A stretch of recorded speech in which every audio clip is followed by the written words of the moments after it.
Hello and welcome to Flourish, you guys. This is officially week 167 of 2020, but it's only like week 10 of Flourish, so we're doing great. And once again, we are finding that we have to be flexible, or as Stacy would say, we are going to hold our plans loosely. Yes. And so today you will notice that Jenica and Stacy are both gone, but I am here, and I am Lisa, and I am here with my friend Karen Salisbury again. Yay. And so we are here to start out December talking about the most wonderful time of the year. Yes. It is the most wonderful time of the year. Although in 2020 that means something different, doesn't it? Totally different. It does. Totally different. But it's like the song. It's the most wonderful time of the year. It really is, you guys. And there's lots of reasons that it's the most wonderful time of the year. And Karen's going to actually start us off by talking about why is it some of the most wonderful time of the year. Well, you know that song that we just sang, right? Yep. Most wonderful time of the year. The next line goes, with the kids jingle belling and everyone telling you, be of good cheer. Yes. So that's what we're going to call today, be of good cheer. And in the middle of 2020, being of good cheer can be a challenge, shall we say. It can be a little more effort than in years gone by. Yeah. Perhaps. Yeah. And so, but we're going to talk about how in the middle of things that aren't going right, maybe the middle of despair, the middle of you don't like the way things are going, we can still be of good cheer, because that line actually appears in the Bible. It does. Yes, it does. And that's in Acts chapter 27. I'm going to read you there. That's the story about Paul, who is in a shipwreck, and a terrible storm, and terrible things happen. What's happening is that Paul is being taken to Rome. He's a prisoner, and he gets on this ship, and they're going to take him to Rome to stand trial for preaching the gospel. And it's not the right time of year to be traveling. Yeah. And so he stands up in verse 10 of Acts 27, and he says, "Sirs, I perceive that this voyage will be with hurt and much damage, not only the lading and ship, but also of our lives." And we could probably say 2020, Yeah. I can see a year full of hurt and much damage. Much damage. Right? So there's parallels all through this story of Paul. And so, but they go ahead and they take this trip anyway, right? And so a storm comes up as they're going. Beginning in verse 14, it calls it a tempestuous wind, and the ship was caught and could not bear up in the wind, and they ran through a certain island, and they undergirded the ship with wires, and they, lest fearing they should fall into quicksand, and so it was driven, and we were exceedingly tossed with a tempest, like for days. For days and days, yeah. They don't see the sun, they don't see the moon. Now, I can be given a little bit to motion sickness, okay? So I'm picturing this ship, the crew hurling over the side for days and days and days of this, okay? I mean, this is kind of a bad situation. This is a big storm. And it says in verse 18, the next day they lightened the ship, and on the third day they cast out their own hands the tackling of the ship. So I want you to picture this. This ship makes its money by hauling cargo for other people. Right. They threw all that overboard. Yeah. So there goes their money, their income, their way of life. Right. And then pretty soon they start throwing ship parts that they might actually need for sailing. They're throwing that overboard. For them to do that, it's a pretty bad storm. It is the worst possible scenario. Yeah. Exactly. And they, and things are not looking good at all. In verse 20, neither the sun or the stars appeared in many days, and the tempest was upon us, and all hope that we should be saved was taken away. Or some of the verses say, all hope was lost. Yes. And I mean, maybe that's you today, or maybe we know people that are in that same kind of situation. All hope was lost. These are professional sailors. Right. And when you get to the point of professional sailors thinking, we're going to die, all hope is lost, it's looking pretty bad. It's looking bad. It's looking bad. But then verse 21, something happens. After long abstinence, they haven't been eating, of course, because they've just been hurling. Right.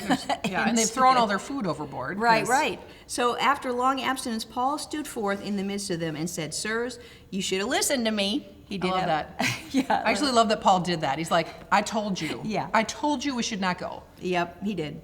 And not left Crete, and to gain harm and loss. And now I exhort you to be of good cheer. For there shall be no loss of any man's life, but of the ship. For there stood by me this night the angel of God, whose I am and whom I serve, saying, Fear not, Paul, you must be brought to Caesar, and God has given you all that sail with you. Therefore, sirs, be of good cheer. He says it twice. Be of good cheer. And I mean, think about that. This is the worst possible scenario Right, for yeah. all of them. They're still hurt like Yeah. this, they're barely hanging on listening to Paul talk. There is no change in the external circumstances. Exactly. And he Right. tells them 2 times, cheer up, you guys. And whenever It's the gonna Bible be tells you okay." to look at something twice, you should pay attention to that. That is Yeah. important. Yeah, absolutely. And so he says, who I am and whom I serve. I love that. Yeah. In the midst of trouble, remember whose you are. Yeah. Remember who's bigger than the storm. That's good. Remember that no matter how bad the circumstances look, you know whose you are and who Right. you serve. And he said, and I believe God, and it'll be done as it was told me. So Man. the cool thing about that was, the first thing is Paul was enduring with everybody else. So he's a believer, clearly. He's a believer because he's going to stand before, on trial. And he's enduring all of that with them. He wasn't in some little bubble outside of the circumstances that everybody else was experiencing. But he knew whose he was. And then it's almost like because Paul was there, they were all saved. Yeah. It's like sometimes we forget that. Sometimes because we're here, other people are going to be saved. Yes. Other people are going to be removed from situations and circumstances. The very fact that we are here is a statement to God's goodness. Yes. Yeah. And think about this too. It wasn't Paul's fault that he was on this ship. Right. He told them. He told them. He told them. Let's not go. This is Right. bad. And so, there's a lot of things going on in our world today Right. that because of decisions someone else has made, Oh, right. right? Right. We are not, yeah. The Yeah. choice, sometimes we don't get to make choices about things. Yes. But we always get to choose how we respond to things. And again, getting out of reaction and getting more into a response and making choices is really, really important. It is. Yeah. And God kept him and therefore them, Yeah, even though they made wrong choices. exactly. So if there's things going on today that maybe you don't like the choices that say some leaders or other people have made, Right? is God still God? God is still God. Is he going to see you through the storm? Yes. Be of good Hallelujah. cheer. That's right. Cheer up. Be of good cheer. We have the whole book telling us how it ends. We know how the story ends, friends. That's right, because Yeah. just in a nutshell, you know how this story ends. They do shipwreck. They lose the ship, but not Yep. one person dies. They all hang on to a board and kick paddle to shore. Yeah. And so everybody lives, and so it was absolutely true what God told Paul. But I just love Yeah. the parallels. Yeah. Between now and especially be of good cheer. Right. It's the least way you feel like being. Right. When it's absolutely hopeless, and maybe you're not all the way there. Maybe it's not absolutely hopeless. Maybe it's just uncomfortable Yeah. and inconvenient. Yeah, nobody really likes what's going on. Right. And I doubt, and those sailors didn't like it either. No. But God was still God. Right. Saw him all the way through. And Paul, he took hold of the word Right. that he heard from God. You and I take hold of the word like this. Right. And we take hold of it and we say, I knows who I am. I know who I serve. Right. I'm going to come out of this storm. And it's good. gonna be- And I'm going and to it's be gonna of be good good. cheer. Right. Yeah, absolutely. I do believe love God. Proverbs. So I spent the morning today looking up cheerful verses and joy verses. And so I'm like super happy and Yes. uplifted because I spent the whole morning doing that. But Proverbs 12:25, and this is the Passion Translation, it says, anxious fear brings depression. So if you are struggling with depression, anxious fear brings depression. But a life-giving word of encouragement can do wonders to restore joy to the heart. I love that. Just rest in that for a moment. Yeah. And sometimes it's not even somebody else's word of encouragement. You can have your own word of encouragement from the word. Yes. Or you can be an encouragement for someone else. And then Proverbs 17:22, again in the Passion Translation, says, a joyful, cheerful heart brings healing to both body and soul, but the one whose heart is crushed struggles with sickness and depression. And I don't know about you, but I know that for me personally, if I am emotionally run down, I am more likely to get physically ill than if I am just, I don't get sick. I really don't get sick very often, other than little colds here and there, but whatever. But I know that if I'm emotionally ragged, that is the time when I'm like, okay, I need to get a handle because I don't want to get sick. Running outside without a hat on doesn't make me get sick. Right. Being emotionally run down is way more likely to cause me to be physically incapacitated. Right, and it makes you feel, weak. Yeah. Like I was telling Lisa a story before this about how the other night something upset me, and I can't remember what it was, but I was going to have to fix dinner. And I had this totally elaborate recipe all ready to fix. It was going to take some time and some effort, and I don't think I'd made it before. And I was feeling emotionally dull, or shall I, upset. And I looked at that and I said, I can't do it. Let's have spaghetti. And so because you don't feel strong and capable and ready to go when you're uncheerful, when you're depressed and sad. Those scriptures are so true. And then cheerful, I looked it up in the dictionary because I wanted to know what, sometimes that's a good start. Yeah. Cheerful means noticeably happy and optimistic. It means happy, jolly, merry, bright, glad, sunny. These are all the synonyms. Joyful, joyous, lighthearted, carefree. And what I love about the word carefree is that it does not mean careless.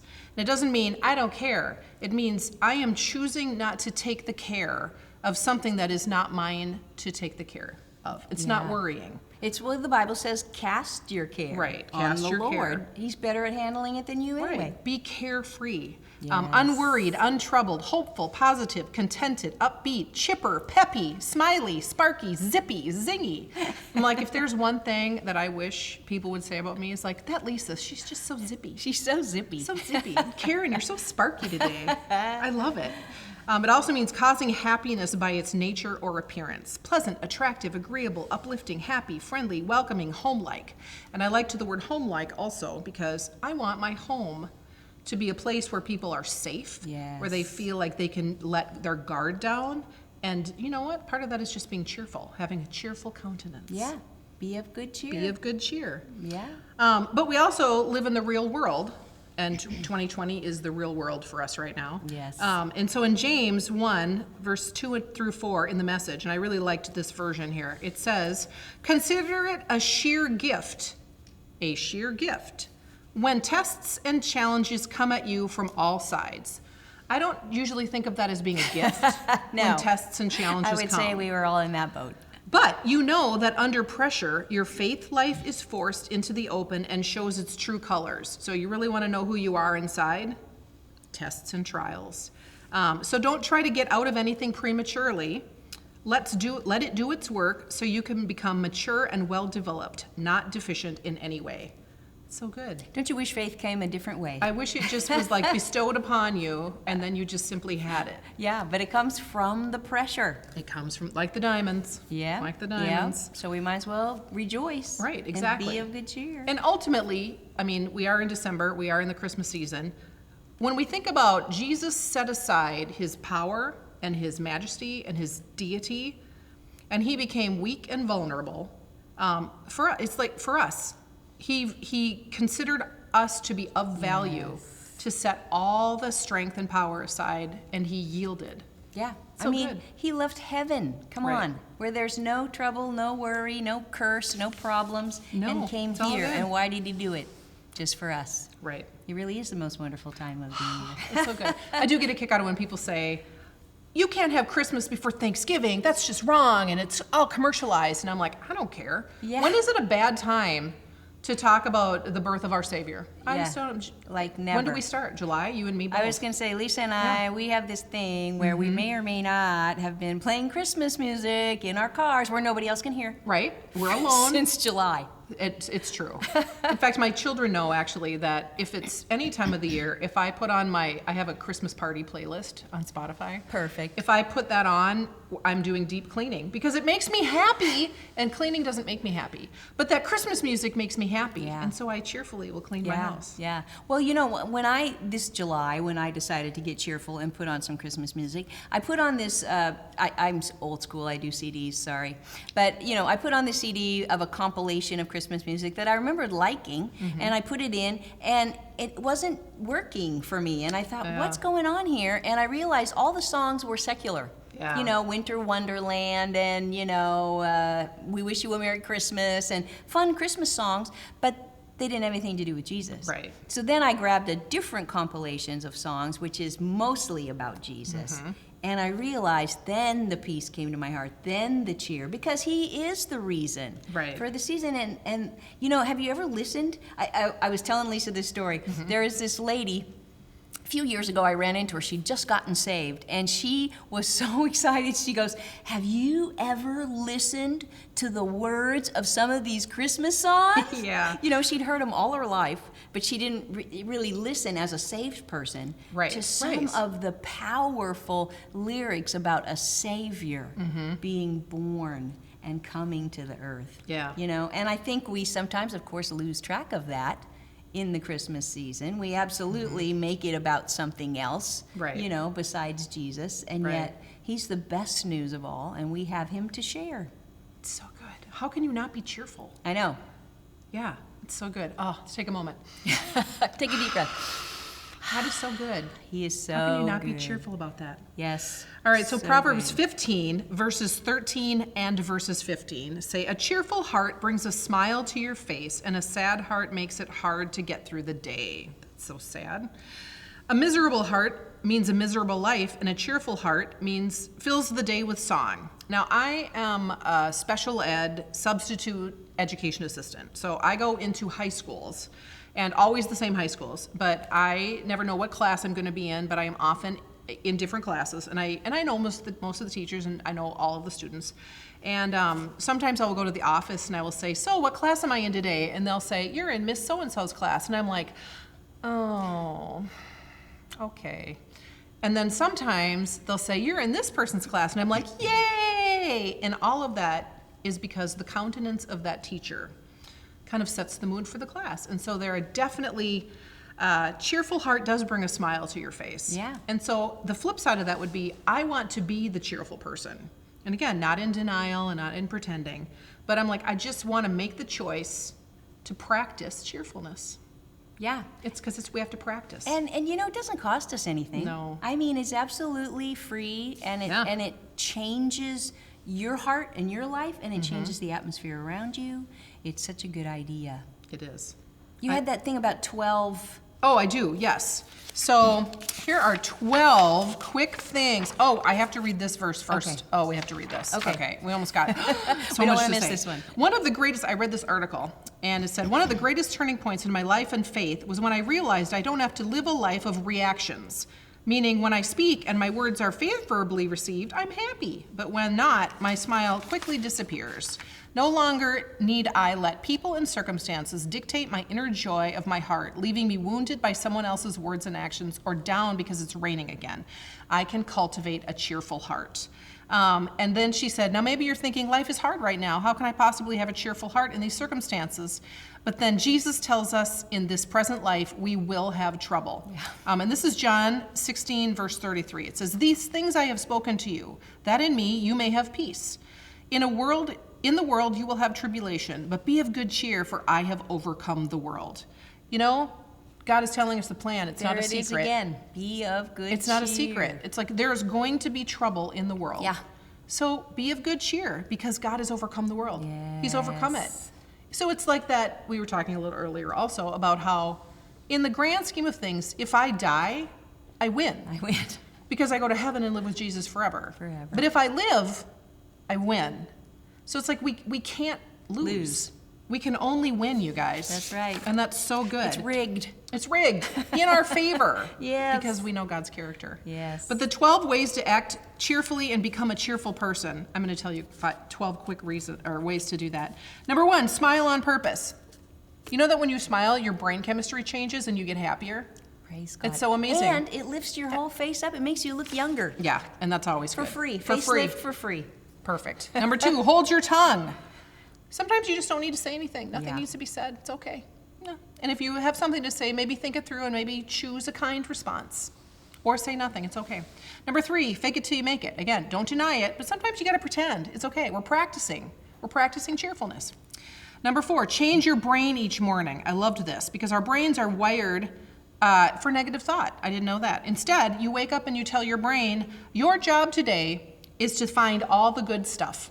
I love that. Or before you go to bed. Because when you give your brain a specific task, it calms your brain and calms your chatter. That's good. And I love that. Yeah. Give your brain a job.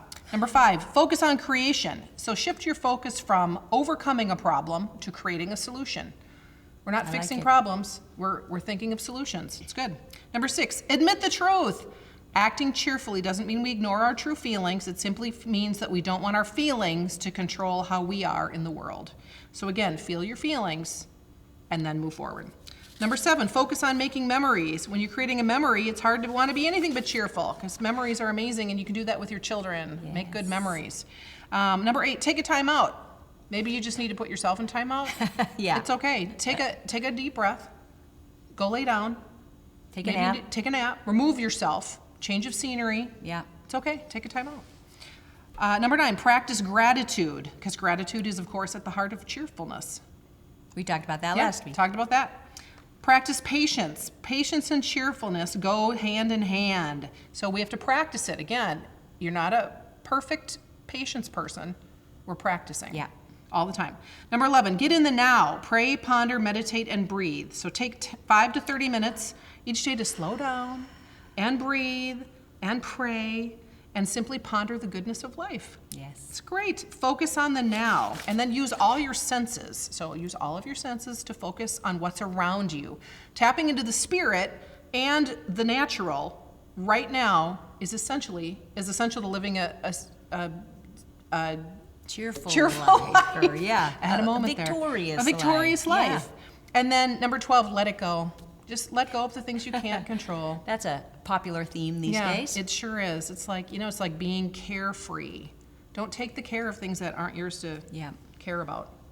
Yep. So anyway. So be of good cheer. Be of good cheer, friends. And so we've had a great conversation. Yes.